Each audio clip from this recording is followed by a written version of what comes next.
my God, why have you forsaken me? I'm sure you're asking, did God really abandon Jesus at that point of death? At that moment when Jesus was suffering on the cross, feeling all the pain? Did God turn his back on Jesus because he could not bear seeing the sins of humanity which Jesus took upon himself? And so God left. That is not the way to interpret these lines.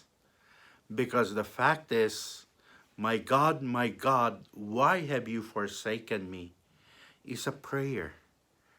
Jesus was truly experiencing some pain. Jesus was experiencing so much pain, as if he has been abandoned, as if he has been forgotten. He did feel that. And so he started to pray. He started to pray. And Jesus, as a good Jew, knew the Psalms because the Psalms are prayers. And this is a psalm that starts with, my God, why have you forsaken me? And that is Psalm 22. And if we look into that psalm further on, it speaks of God's goodness. God who does not turn his back away from us. Verse 25 in Psalm 22 tells us, "For God has not spurned or disdained the misery of this poor wretch. He did not turn away from me, but heard me when I cried out." And further on, verse 28 and 32 tells us, "All the ends of the earth will worship and turn to the Lord. All the families of all nations will bow low before you." That all generations will come to believe in Jesus, will be delivered from all will be delivered from all sin. They will come to believe. So you see, this psalm ends with triumph. This psalm ends with the conversion of all nations. This psalm is a prayer that trusts in the power of God to deliver us from pain, deliver us from all these afflictions. And so, my dear brothers and sisters, God never abandoned Jesus. The Father was always with Jesus. And as this psalm ends, it also tells us at the end, you will triumph.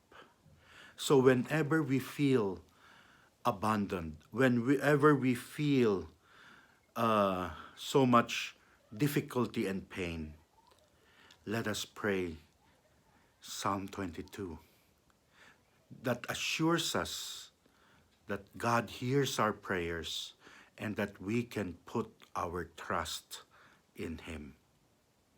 You see, I remember I have a friend who had been a long time lay preacher, and he had cancer.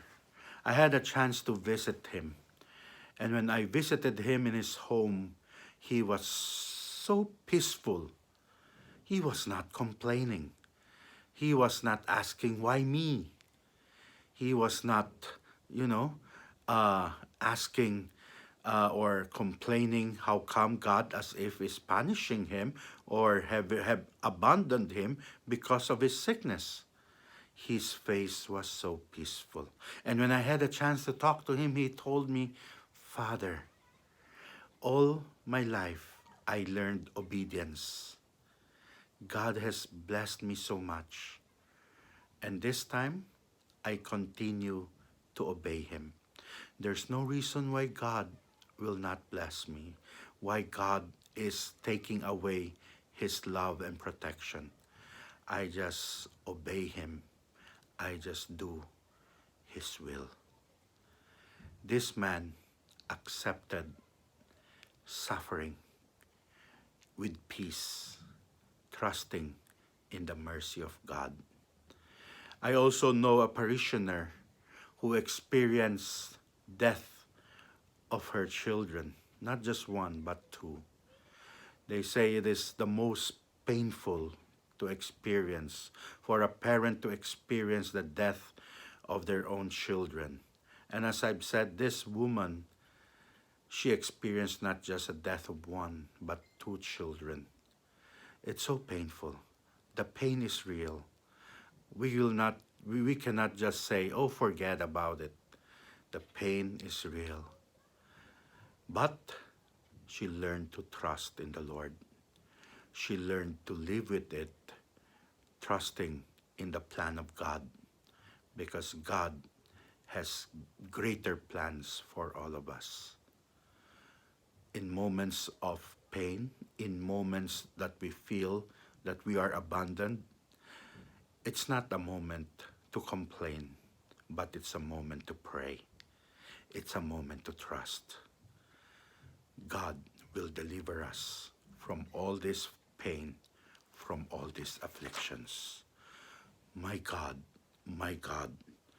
why have you forsaken me?